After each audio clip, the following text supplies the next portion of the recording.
Yo, what's going on, everyone? Welcome to another episode of the Philly Willy Podcast, and on today's episode, we're going to be talking about last night's victory over the Minnesota Vikings. Let's get into it. Alright, so as we all know, last night the Philadelphia Eagles defeated the Vikings with a score of 28-34.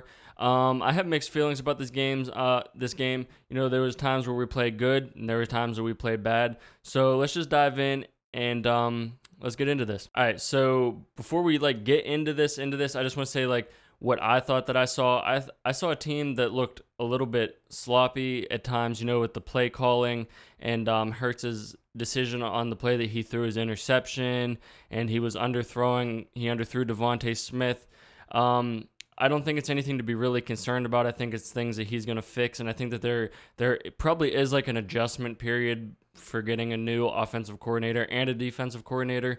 So Brian Johnson and Hurts, they just got to get more on the same page and get this offense rolling a lot better. I think Sean Desai is having a lot more success in getting this defense rolling than Brian Johnson is getting this offense rolling. All right, so let's start off with the defense. Honestly, I thought the defense looked great. You know, we gave up some things here and there. You know, Jordan Addison had that one play on Josh Jobe, but at the end of the day, we had some decent injuries on that defense, and I think we played a lot better than we should have for having those injuries. You know, Bradbury wasn't in. We don't have Nakobe Dean. Blankenship was out, and you had Justin Evans back there, Sidney Brown, and Edmonds. So we played a lot better than I thought that we should have. So I think that there is room for an improvement, but at the end of the day, we were going up against Justin Jefferson and Jordan Addison. Justin Jefferson, like I said in my preview video, he's a beast. I think he's one of the best receivers in the NFL, if not the best wide receiver in the NFL. So we knew going into this game that it was going to be hard to contain him. Even with Slay having the success that he had last year against him, it was still going to be a tough game. And at the end of the day, it was. You know, Slay didn't shadow him the whole entire time like he did last year, so I thought that was probably part of the reason, but, you know, there were plays where Slay did get beat, so you never know what would have happened. The game played out the way that it did, and, you know, there's nothing that you could do about it. It's Justin Jefferson. Let's talk about Jordan Davis. Jordan Davis looked fantastic. I remember sitting there watching on the one play when it was third and whatever, and the Vikings, I wanted them to get off the field, and I remember I was just sitting there, I was like, come on, this O-line's got to get after it. It's got to get after it. Literally, as soon as I said that,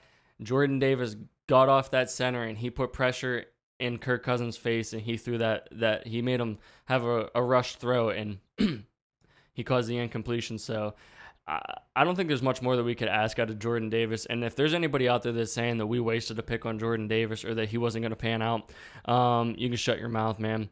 Jordan Davis and Jalen Carter are going to wreak havoc on offensive lines for years and years to come. It's just a fact. And then let's talk about Jalen Carter. Jalen Carter, as everybody saw, if you're watching and you're a big fan, you were watching him, and he had that one play where he came back and he made that tackle for a loss, and you know, there were other plays where he was getting a lot of pressures, and he just played good. You know, I think he's playing unbelievably good for a rookie, and honestly, he's one of the best defensive linemen in the NFL in his first two games. In his first year in the league. So there's not much more that we can ask for out of him. Another player on that defensive line that I want to talk about is Josh Sweat. Man, he came in clutch yesterday. He had that forced fumble and sack on Kirk Cousins, and then closer towards the end of the game, you know, he was literally this close to having a second forced fumble and sack on Kirk Cousins. I don't know if it was just that Vikings offensive line. I mean, even in the first week, Josh Sweat looked good. He had a sack, half a sack, and even if it was the Vikings offensive line, man, I don't know. Josh Sweat he's looking really solid this year, and I couldn't be happier with this defensive line because they're part of the key to us getting these victories and being 2-0. There also was one more person that I wanted to talk about on the defensive line, and I want to talk about Fletcher Cox. A lot of people over the past couple years were saying they're like Fletcher Cox is taking this downhill decline in his play. And honestly, last year he didn't play too bad, and they re-signed him back this year. And he's playing really, really good. And I think that has to do with all the people that they have on the defensive line that they can rotate in and out. And he is staying healthy. He's staying, he's not getting gassed.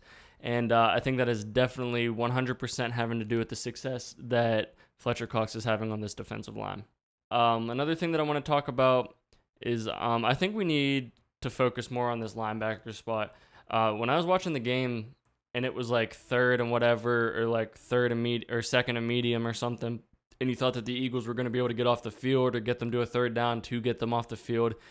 I don't know why. I was just feeling like every single time that they were in that position, TJ Hawkinson was getting the ball, and he just made up those yards. So, and I feel like it was more in the middle of the field. Like his touchdown was in the middle of the field, I'm pretty sure. And I just feel like he was catching a lot of things in the middle of the field that if we had better linebackers, that he wouldn't have been as open and wouldn't have been able to cause as much damage as he did. At the end of the day, Hawkinson had 2 touchdowns and 66 yards. So I think that's cause for a little bit of concern for the linebacker spot on the Philadelphia Eagles. And I think that they're probably going to address that. Hopefully, in a couple weeks, Nakobe Dean can come back and this linebacker core can get a little bit better.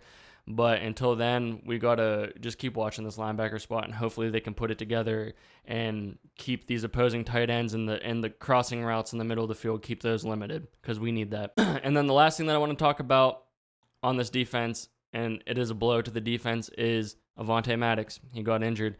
And it just seems like this is just like a reoccurring thing with Avonte Maddox. It sucks to say because I'm a big fan of Avonte Maddox. I think he's a great player. I think he's done a lot of great things for this team. But he got injured, and this is what Adam Schefter tweeted about it. Eagles defensive back Avonte Maddox is feared to have torn his pectoral during Thursday night win over the Vikings, per source. He's expected to get a second opinion. If it is confirmed, he will be out for the season. So if he's out for the season, man, that sucks. But we got people that are behind him that have talent, and it sucks to see him go down. But at the same time, like, this could be used as a period where we can evaluate other corners on this team and see who's gonna be able to make that next step up in Avonte Maddox's spot while he's gone, if he is out for the whole season. And also, if we can see some of these other younger corners, if they're going to be able to take that next step into taking Slay's spot whenever he leaves, or Bradbury's spot whenever he leaves. So it sucks in one standpoint, but at the other standpoint, it can be a great thing for this Eagles team to be able to evaluate more of their defensive players, because we have so many talented defensive backs on this team. So we should just use that. This is an opportunity to grow and see what we have. I want to talk about this offense. I think the offense still needs work. There were adjustments made during the game. Like, we came out and we drove right down the field. Hurts underthrew Devontae Smith, and we just drove right down the field there, and then we stalled out. We got to a 3rd and goal and we stalled out. Brian Johnson called a freaking read option on 3rd and goal from the 8-yard line. I'm sorry, we just can't do that anymore. It worked last year, but teams are catching on to that. And honestly, I don't want to see Hurts running the ball that much. He needs to take less hits. He can throw the ball. He's accurate. He doesn't have the arm that Mahomes has and everything, but he's accurate. And they need to get this rolling. They need to start calling these plays to just get him into a rhythm and just getting more confidence under Hurts. And, I thought that they did that. Like, the passing game wasn't working. The screen game wasn't really working. So they ended up going to the running game. And Deandre Swift tore it up. Deandre Swift is a beast. He needs to be the starter from now on. I feel bad, Kenneth Gainwell is a great player. And I hope that he still has success on the Eagles. But DeAndre Swift needs to be the starting running back. DeAndre Swift needs to be heavily involved in every single game, and hopefully he stays injury-free, because he's just different, man. When you're watching him run, he's running strong. He is shifty. I mean, he has great decision. He is a great decision maker. He can catch the ball out of the backfield. He didn't really do that much receiving-wise, but he has that ability. He is better than Miles Sanders was. I think he's going to be better than Miles Sanders was for this offense. And I was a huge Miles Sanders fan, and I didn't know how much better Swift was going to be in this offense. I knew that he had more talent than Miles Sanders had, but until I actually saw it, I didn't want to say that he was going to be better. But he's going to be better, and he needs to be a huge part of this offense, and he's going to be big for us. And also, somehow, someway, Howie Roseman, you got to figure out how to re-sign this guy to a contract and keep him here for a couple years, keep him in the building. I know that Howie doesn't like keeping high-paid running backs, and that's not like a thing that people do in the league, but if there's just some way that we could work out a deal with Swift, man, that would be huge for us. Another thing that I want to talk about on the offense is Hurts. He needs to improve. He needs to have better decision making. I don't think it's going to be a huge problem moving forward. You know, Hurts has that great football mentality. He's a great learner. He picks up on things. He watches films. He's smart. So his stats were 193 yards. Through the air, his stats were 193 yards, 1 touchdown, 1 interception. He had 35 rush yards and 2 touchdowns on the ground on 12 rush attempts. I do not like that 12 rush attempts. I saw a lot of design runs, and I think that Brian Johnson needs to dial that back. And if Brian Johnson's not going to dial that back, I think Nick Sirianni needs to step in and be like, we got to dial this back. It's just not working. Teams are picking up on it. And we have great wide receivers. Jalen Hurts is accurate. We have great running back. We have great offensive line that does great in the rush game. They struggled a little bit in the pass game, but we'll talk about that in a little bit. There's just other options, and this team is just too talented for Hurts to have to take all these hits and for Hurts to have to run the ball 12 times. I just don't think that it's necessary. Okay, so like I said, the offensive line did great in the run game. Deandre Swift had 173 yards, 171, 173 yards on the ground. Like, your offensive line did some work in the run game. In the pass game, not so much. We gave up 4 sacks. You know, I know Hurts didn't help their case, you know, sometimes. And it wasn't just Hurts also not helping the case. Like, sometimes that Vikings secondary, they just locked up our receivers, and Hurts had no choice. And then it just seemed like Hurts was a little bit hesitant sometimes to get out of the pocket. Like, he's looking for that pass, and I feel like he's just stuck somewhere in the middle. And I feel like it's that connection between him and Brian Johnson calling these plays and getting this offense to run way more smoothly. And I think it's going to get there. But I just wanted to say Devontae Smith looked great, man. He had 131 yards and a touchdown. He mossed that dude, and then he had the long 63-yard bomb from Jalen Hurts, and Jalen Hurts threw it perfect to him there. So, you know, Jalen Hurts was underthrowing people, but I don't think that his arm strength is going to be a problem because he delivered that bomb there perfect. So I just wanted to shout out Devontae Smith for being my player of the game.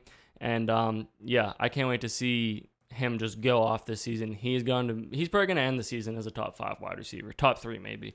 He could even be number 1. We never know. So we'll just keep on going and see how the season plays out. All right, so the last thing that I want to talk about, you know, I already kind of covered it, so I'm just going to go over it just a little bit here again, is the coaching. You know, Brian Johnson needs to be better at play calling, and him and Hurts need to get more on the same page.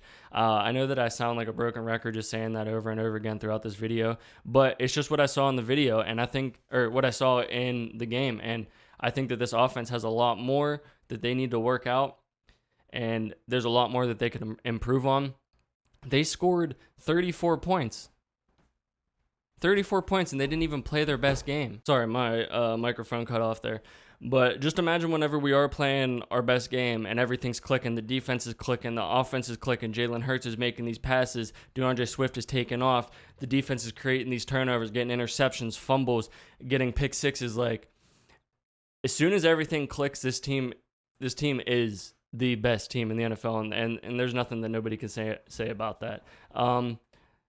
And for Sean Desai, I just want to say that I think that he did a pretty good job on the defense. You know, there were some things here and there, like some blown coverages and the long bomb to Addison and Justin Jefferson getting 150 yards. But, you know, to a certain point, there's only so much that your defense can hold up. You know, they got 4 turnovers.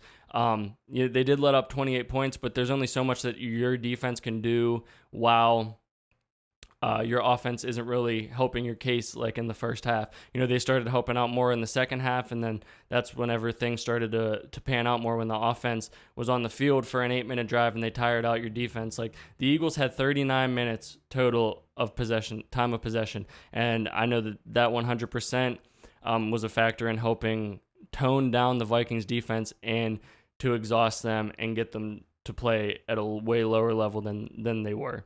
So that's really all that I have for this video. Sorry if it was a sloppy video.